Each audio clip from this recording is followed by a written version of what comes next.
नमस्कार सखीनो, मी अनिता वाडकर कलाश्री यूट्यूब चॅनलमध्ये आपले स्वागत आहे। आज आपण पाहणार आहोत महाराष्ट्रीयन पद्धतीचा कांदा लसूण मसाला। तर चला पाहूया कृती। तर इथं घेतलेली आहे जवळजवळ 4 ते 5 किलो मिरची पावडर। ते बॅडगी आणि जवारी दोन्ही मिक्स आहे। तर पुढचं साहित्य पाहूया। यासाठी मी घेतलेले आहेत पाव किलो धने, त्याच्यानंतर जिरं आहे 50 ग्रॅम, त्याच्यानंतर एक 10 ग्रॅम असेल आपलं शहाजिरं, त्याच्यानंतर आपला बडीशोप, खसखस आणि तीळ, आणि हे सगळं आपण भाजून घेणार आहोत।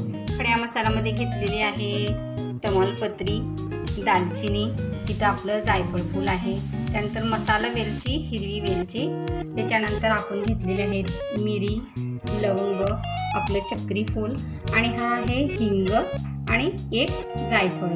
इथं घेतलेलं आहे अर्धा किलो सुकं खोबरं, ते छान किसून घेतलेलं आहे। पाव किलो लसूण, त्याच्यानंतर पाव किलो आपलं आलं, जवळजवळ 1 ते 1.5 किलो आपण कांदा घेतलेला आहे, आणि इथं घेतलेली आहे आपली छान अशी कोथिंबीरीच्या 2 जुड्या।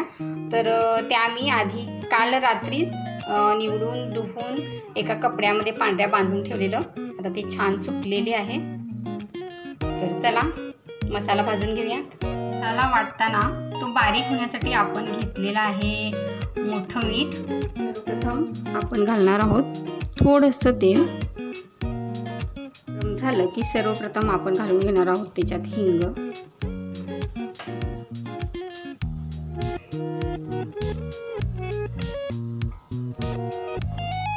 यानंतर घालणार आहोत दालचिनी,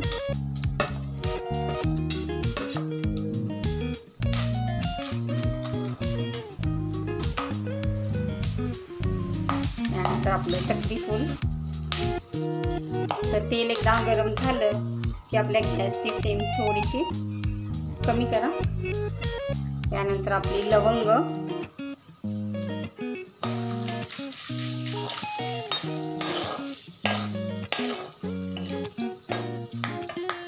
त्यानंतर आपण घालणार आहोत मिरी,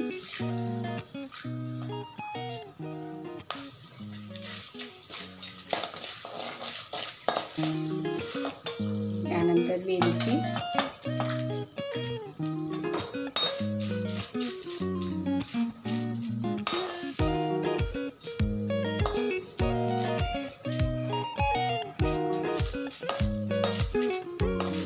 वेलची आपली तळली, त्यानंतर आपण घालून घेणार आहोत जायफळ आणि जायफळ फूल,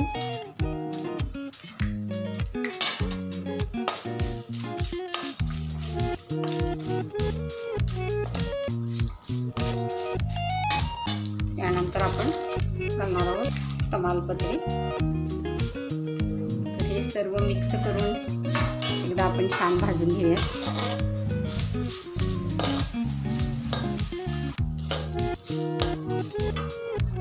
आपला हा खडा मसाला तळला गेलेला आहे, आता आपण हे काढून घेऊया।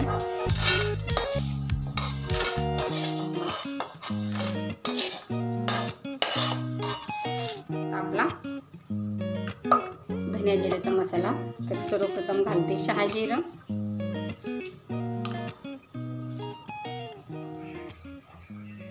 त्यानंतर आपलं जिरं। तर कढई आपली छान गरम झालेली आहे, पटपट भाजलं जातं, भाजण्यासाठी काही वेळ लागत नाही। तर मसाले हे एकदम जाळायचे सुद्धा नाही आहेत, नाहीतर मग टेस्ट वेगळी येते। थोडासा आपला कलर बदलला की झालं। यानंतर मी घालणार आहे तीळ,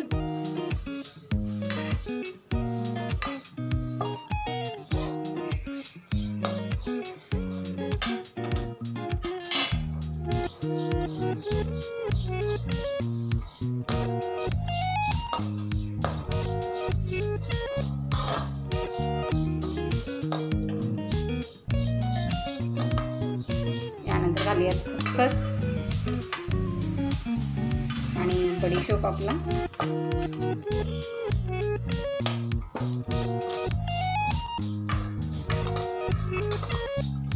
तर थोडीशी फ्लेम वाढवून हे छान भाजून घेते मी वास येईपर्यंत। तर छान मसाला हा भाजला गेलेला आहे। तीळ आपले चटचट उडत आहेत, तर तीळ उडायला लागले की आता आपण ह्याच्यात घालणार आहोत धने,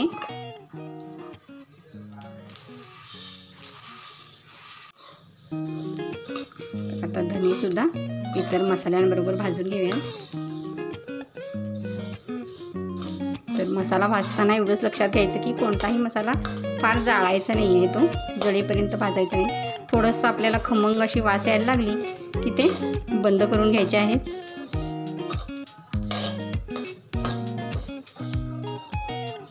तर आता धने त्या मसाल्यामध्ये मिक्स करून भाजायला जवळजवळ आपल्याला 1-2-3 मिनिटच लागतील। तर मस्त आपले पांढरे होते ते धने आता थोडेसे लालसर झालेले आहेत, तर आपण हे काढून घेऊयात। यानंतर आपण भाजून घेणार आहोत खोबरं। तर हे सुद्धा छान कुरकुरीत होईपर्यंत आपल्याला भाजून घ्यायचं आहे, थोडासा लालसर रंग येईपर्यंत।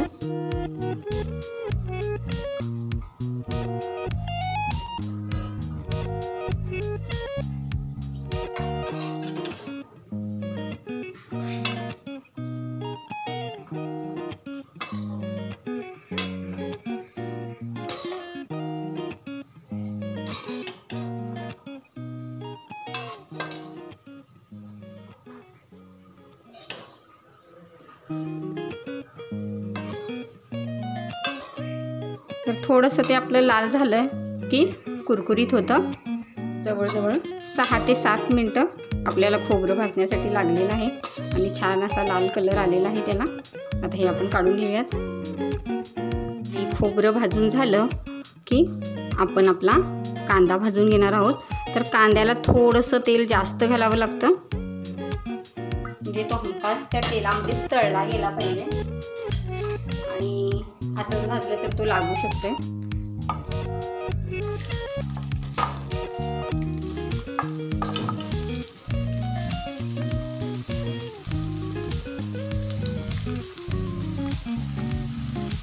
तर जवळजवळ आपला कांदा आणि बाकी इतर मसाला सगळं मिळून आपला पूर्ण मसाला होणार आहे 2 ते 2.5 किलो, आणि तिखट पावडर आहे आपली 5 किलो। तर सगळं मिळून 7 ते 8 किलो असं आपलं तिखट तयार होईल। तर कांदा भाजायला आपल्याला थोडासा वेळ लागणार, जवळजवळ 15 ते 20 मिनटं लागेल कांदा तळायला। तर आता तो पूर्ण तेलात आधी परतवून घेऊयात, आणि हा कांदा आपला छान तेलामध्ये तळून येईपर्यंत आपण इतर मसाला मिक्सीमध्ये लावून घेणार आहोत। थोडासा कांदा आपला लालसर झाला की मग ह्याच्यात थोडंसं मीठ घालायचं, त्यामुळे ते जळणार नाही किंवा एकदम काळपट होणार नाही, शिजला जाईल तो छान तेलामध्ये। तर आधी सर्व कांद्याला तेल लावून घेऊयात, आणि मग गॅस थोडासा मीडियम फ्लेमवरती ठेवून आपण आपला वाळलेला भाजलेला मसाला मिक्सीला लावून घेऊयात।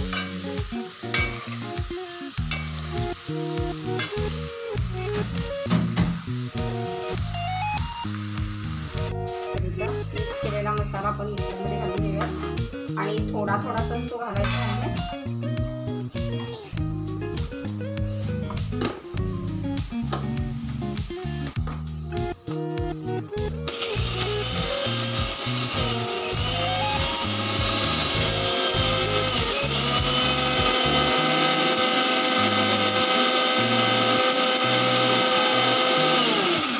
त्याला सुद्धा थोडासा अजूनही गरम आहे, आणि त्यामुळे तो पटकन बारीक होतो। आता हे बारीक झालेला मसाला आपण चाळणीतून चाळून घेऊयात। ही रव्याची चाळण आहे, तर ह्याच्यात हा मसाला टाकून आपण तो चाळून घ्यायचा आहे, आणि असं चाळल्यानंतर हे पहा बारीक पावडर आपली पडते, आणि वरती जी मोठी पावडर येते ती पुन्हा इथं आपला दुसरा मसाला आहे त्याच्यात घालून दळून घ्यायची आहे, आणि मग शेवटी थोडंसं मीठ घालून दळलं की ते छान बारीक होतं। तर याप्रमाणे सगळा मसाला मी दळून घेते। आपला सगळा मसाला चाळून झाल्यानंतर अशी पावडर राहते, ह्याच्यात थोडंसं मीठ घालून आपण ती मिक्सरमधून काढून घेऊयात। बघू शकता कांदा आपला तेलात मस्त असा शिजलेला आहे तो, आणि लालसर छान कलर आलेला आहे त्याला। तर पूर्णपणे तेल कांद्यानं सोडलेलं आहे, आपण जितकं तेल घातलेलं तितकं। आता सध्या पावसाचे दिवस आहेत, त्यामुळे आलं आणि कोथिंबीरमध्ये सुद्धा थोडासा पाण्याचा अंश राहू शकतो, त्यामुळे मी काय करणार आहे, आलं आणि कोथिंबीर लसूणसुद्धा कांद्याबरोबर थोडीशी गरम करून घेणार आहे। हे आवश्यक नाही आहे, तर तुम्ही असंच घातलं तरी चालतंय, पण आता थोडंसं मी ते तेलात परतवून घेणार आहे।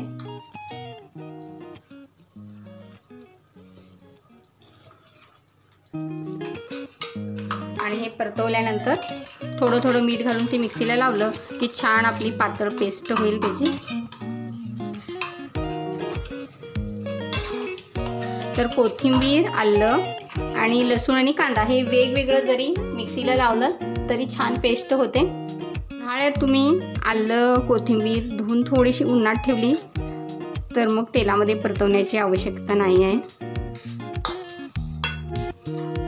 शिजवायचं नाही आहे ते। 1-2 मिनटं आपण ते परतवून बंद करून घेऊयात। इथे आपली सगळी पावडर दळून झालेली आहे। आता मी खोबरं जे गरम केलेलं आहे ते वाटून घेते। खोबरंसुद्धा आपलं पूर्ण मिक्सरला पावडर करून झालेलं आहे, छान मस्त बारीक असं झालेलं आहे, मस्त वास येत आहे। वळणार आहोत आपल्या ओल्या मसाल्याकडे। तर चला आता कांदा, आलं, लसूण आणि कोथिंबीर असं गरम केलेलं हे मसाला वाटून घेऊयात। कांदा आपला मिक्सीला लावला की अशी छान पेस्ट होईल। मसाला पावडर, खोबरं आणि आपला ओला मसाला सगळा वाटून झालेला आहे आणि मिक्सरचं काम आता संपलेलं आहे। आता हे तिन्ही आपण छान मिक्स करून घेऊयात। हा मसाला मी ह्याच्यात टाकते आणि चमच्याने आपण ते छान मिक्स करून घेऊयात। त्याप्रमाणे चमच्याने ते मिक्स करून घेऊयात।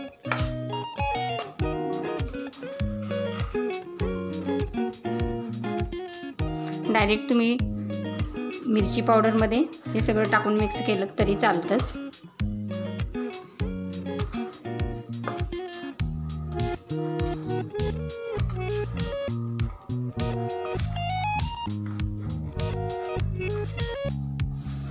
मस्त असा गरम मसाल्याचा वास येत आहे। त्याला मिक्स करून झालेला आहे। आता मिरची पावडरमध्ये टाकून मिक्स करून घेऊयात।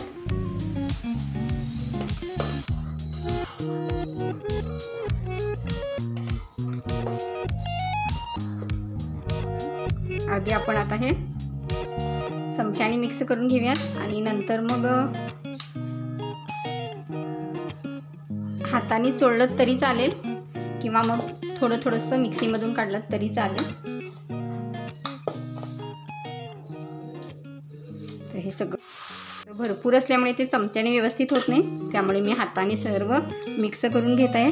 आणि सगळा मसाला असा तिखटाला लागला की पुन्हा एकदा थोडंसं घालून तुम्ही मिक्सरला काढून घ्यायचं आहे किंवा मग दोन्ही हाताने ते छान एक 10-15 मिनटं हाताने चोळून घ्यायचं आहे। तर थोडंसं मी आता तुम्हाला मिक्सरला लावून दाखवते। तर ह्याप्रमाणे मसाला मिक्स करून झाल्यानंतर थोडंसं आपलं हे मिक्स झालेलं तिखट आपण मिक्सरच्या पात्रात घेऊन फक्त एकदा फिरवून घ्यायचं आहे। तर मिक्सरमध्ये घालून फार वेळ ते फिरवायचं नाही आहे, फक्त 1-2 वेळा फिरवायचं आहे आणि ते छान मिक्स होईल, कारण दोन्ही हाताने चोळायला ते खूप वेळ लागेल। हे पाहू शकताय तुम्ही, याप्रमाणे छान लाल भडक असं आपलं कांदा लसणाचं तिखट तयार झालेलं आहे। ते पात्रात काढून दाखवते। तर तयार झालेलं आहे आपलं सर्व तिखट मिक्स करून आणि छान लालसा रंग त्याला आलेला आहे। आणि आता मी हे भरून ठेवणार आहे आपल्या चिनीमातीच्या भरणीमध्ये। तर चिनीमातीच्या भरणीमध्ये ठेवलं की जवळजवळ ते वर्षभर असंच कलर चेंज न होता लाल भडक राहतं। तर सखींनो, आजची आपली ही महाराष्ट्रीयन कांदा लसणाची रेसिपी आपणास कशी वाटली कृपया तुम्ही करून पहा आणि हे तिखट वापरून छान चविष्ट असे पदार्थ करून खा। आणि आवडले असल्यास कृपया लाईक, शेअर आणि कमेंट्स करा। नवीन असाल तर कृपया चॅनलला सबस्क्राईब करा। धन्यवाद सखींनो।